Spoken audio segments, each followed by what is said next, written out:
What if the man who left everything behind to protect his family has just discovered he wasn't protecting his own child? It's not a headline. It's not even a quote. It's a whisper. A whisper that's getting louder, too loud to ignore now. Prince Harry, the man who broke from the monarchy in a storm of defiance and heartbreak, has quietly returned to the United Kingdom. But this isn't the homecoming the press expected. There are no parades, no photo ops, no hand-holding strolls through royal gardens. He came back under the radar, and people are asking why. But before we continue, please don't forget to like, subscribe, and turn on the notification bell for updates. Because something broke. And according to one man, that break started years ago, hidden beneath press statements, sealed hospital files, and a carefully constructed illusion. That man is Tom Bower, a journalist, a biographer, and for some, a grenade thrower in the corridors of power.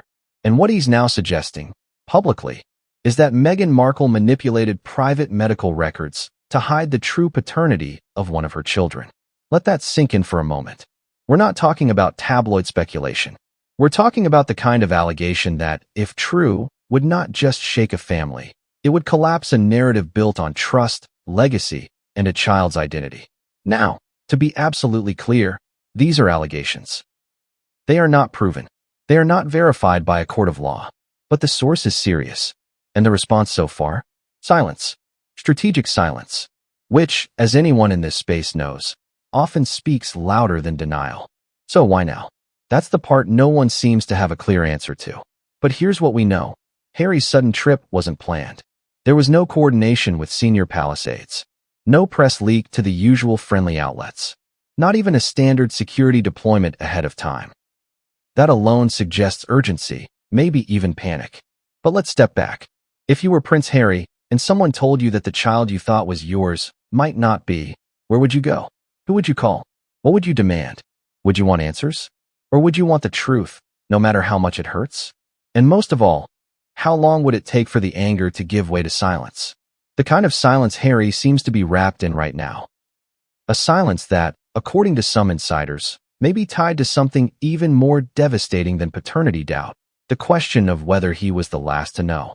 Because if others knew, if people he trusted weren't on it, then this isn't just a betrayal between husband and wife. It's something deeper, colder, harder to come back from. And that's where this story takes a turn. Because what Prince Harry did next, once he touched down back home, wasn't what anyone expected. And what he reportedly found waiting for him, that changes everything. Why would a man who swore off the monarchy, who made a point of building a new life oceans away, come back, alone and unannounced? There were no headlines, no airport press swarm, no pre-cleared security bubble, just a quiet arrival. A black SUV, a motorcade of one, and a prince who looked more like a man coming home to bury something than to reclaim anything. But here's the contradiction that's rattling even veteran palace reporters. The return wasn't scheduled. It wasn't ceremonial. It wasn't coordinated through the Royal Communications Office. In fact, some insiders are whispering that even William didn't know in advance. That's unusual, because in this family, even silence has a structure. So what could have triggered this return? A family emergency? A secret meeting? A personal crisis? According to multiple sources. And again, none of this has been confirmed by the palace. Harry received something. Not a phone call, not a request, but documents.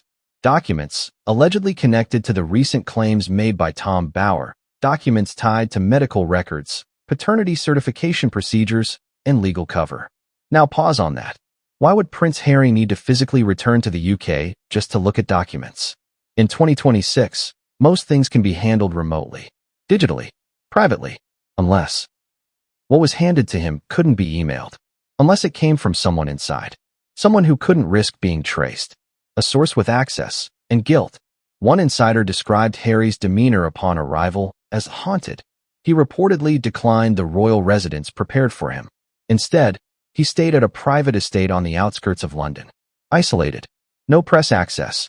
No family contact. No Meghan. And that's another detail worth pausing on. Meghan didn't come. This wasn't a couple's trip. There was no joint statement. No Sussex family appearance. Just Harry. And silence.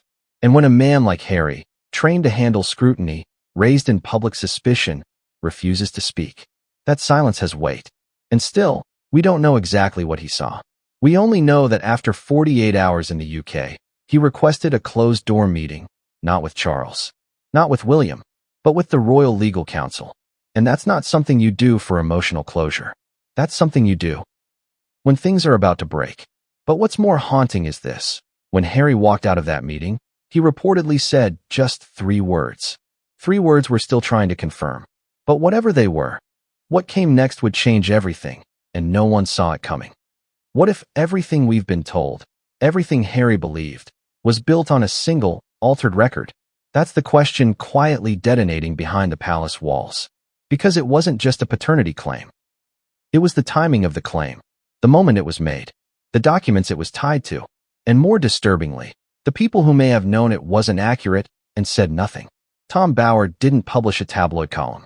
He published a set of findings, supported, according to him, by internal whistleblowers, anonymous medical staff, and at least one former royal aide who says they witnessed unusual activity surrounding the birth records of one of Harry and Meghan's children. Let's be precise. This isn't about calling into question a child's place.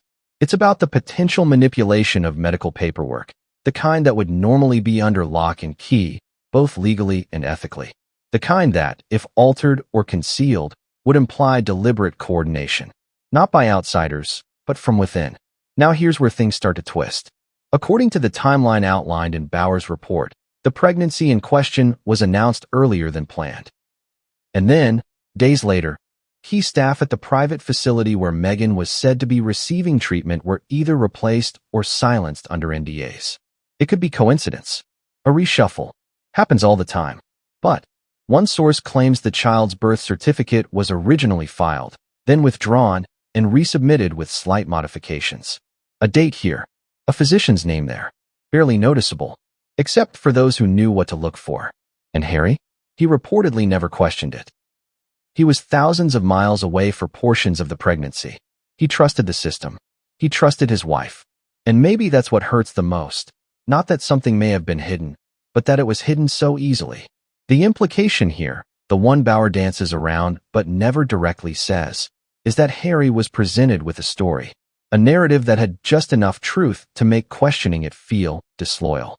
And for Harry, loyalty isn't a weakness. It's a core value. It's what kept him in the family longer than he should have stayed. It's what pushed him to leave when he felt it breaking. So if that loyalty was used against him, if it was the very thing that kept him in the dark, then this isn't a story about deception. It's a story about design. And what makes that so haunting is what comes next. Because if the documents were changed, the next question isn't how. It's who helped make it possible. How many people does it take to keep a truth hidden? In a royal system built on silence, that question gets harder to answer the longer you sit with it. Because here's the part that keeps resurfacing in hushed circles. This isn't just about Harry. It's about how long the silence was kept, and how many people stood guard over it. Let's step back. For most of his adult life, Harry has operated in environments where discretion isn't just expected, it's enforced. The palace, the military.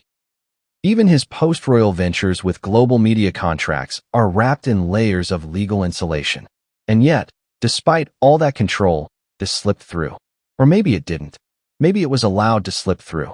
That's the chilling implication behind what multiple former staffers have now begun to leak, not with loud accusations, but in the form of carefully chosen phrases. Things like, there were questions, some things didn't add up, and the most damning of all. It wasn't our place to ask. Not our place to ask. Now imagine being Harry. Imagine finding out that the people you once trusted to guard your life, your legacy, might have helped protect a version of reality that excluded you. Not because they hated you, but because they thought they were protecting something bigger. That's the paradox at the center of all this. Silence masquerading as duty. Omissions presented as protection. And Harry, for all his outbursts, for all his public wounds, may have been the one person not in on it. The irony? He once told Oprah he feared history repeating itself. But what if history didn't repeat? What if it simply reassembled behind his back? Because silence can feel loyal. Until it doesn't. And the people who kept it, some of them, are still on the royal payroll. There's even talk, again, unconfirmed, that at least one royal advisor was quietly moved to a different assignment shortly before Bower's allegations went public. Coincidence? Maybe. Or maybe someone knew the story was coming, and they made sure the fallout didn't land where it wasn't supposed to. But here's what makes this moment different. Harry isn't responding with rage. He isn't rushing to release statements. He's not calling it slander. He's not even denying it. He's doing something worse. He's waiting. And if the reports are true, he's not waiting alone. Because the next time we see him, he may not be holding back anymore.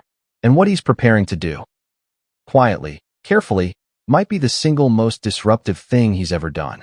What do you do when the truth doesn't set you free? It traps you. That's the haunting possibility now sitting quietly at the center of this entire storm. Because Prince Harry may have finally gotten the truth he asked for, but at a cost no one could have prepared him for.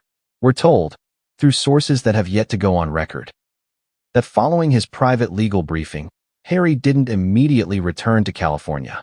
He stayed, not for meetings, not for press strategy, but to think. Alone. And here's the twist. This wasn't a confrontation. Not yet. It was grief. Not the kind you cry through. The kind you sit with. Heavy. Paralyzing. The kind of grief that comes when your foundation shifts beneath you, and the only thing left standing is the part of you that now questions everything. Because the truth didn't give him clarity.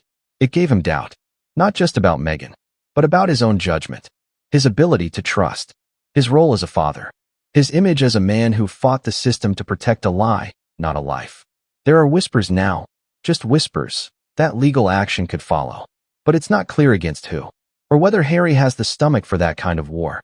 And the palace? Silent. Not a single briefing. Not even off-the-record murmurs from the usual senior aides. It's as if the institution is holding its breath. Waiting. Watching. Because for once, they may not be the ones holding the cards. But Meghan? Her camp has offered no comment. No rebuttal. No acknowledgement. Not even a hint of legal threat toward Bower's claims. That's unusual. And silence, in this context, isn't strength. It's strategy. Or it's fear. And maybe, just maybe, it's because she knows what's coming next. Because sources close to the Sussex circle now believe Harry's next move isn't public. It's private. It's protective. He's reportedly securing independent legal counsel. Outside the UK, outside the US, offshore. The kind of counsel you seek not for damage control, but for separation. That's not confirmed. But if it's true, then this isn't about correcting a lie. It's about preparing for a life after it. And if that's the case, then Meghan Markle may have just lost the one person who gave her story power. But the real shock? He's not gone yet. And the next time we hear from him, it won't be in a podcast, or a memoir, or a staged Netflix confession. It'll be something else. And it's already started. So what happens now? Prince Harry returned, saw something he wasn't meant to see, or wasn't prepared to confront, and left behind more questions than answers. But the silence. The silence is what's doing all the talking now. No denials. No lawsuits. No fiery statements from Meghan's legal team. No puff piece interviews to offset the damage. Just this cold, steady void, and the quiet hum of something breaking beneath it. It's tempting to ask, did Harry always suspect something? Were there moments, subtle, fleeting, when the math didn't add up, but he chose love over logic? Or did this hit him like a train, all at once, collapsing everything he thought he knew? Maybe we'll never know, because this isn't a scandal that explodes. It's one that seeps, slowly, carefully, and it stains everything it touches. And that's the real heartbreak here. Not that something might have been hidden, but that the person who needed to know the truth the most may have been the one person everyone agreed to keep in the dark. Not to hurt him, but to protect a story. That's how betrayal works in powerful families. It doesn't come with shouting or slaps or explosive arguments. It comes with nods, with silent compliance, with loyalty twisted into something quieter, colder. But now, for the first time, Harry's not trying to protect the narrative. He's not defending the image. He's just standing still. And maybe that's more dangerous than anything he's done so far. Because a man who once ran from the system to protect his family might now be realizing he never really left it.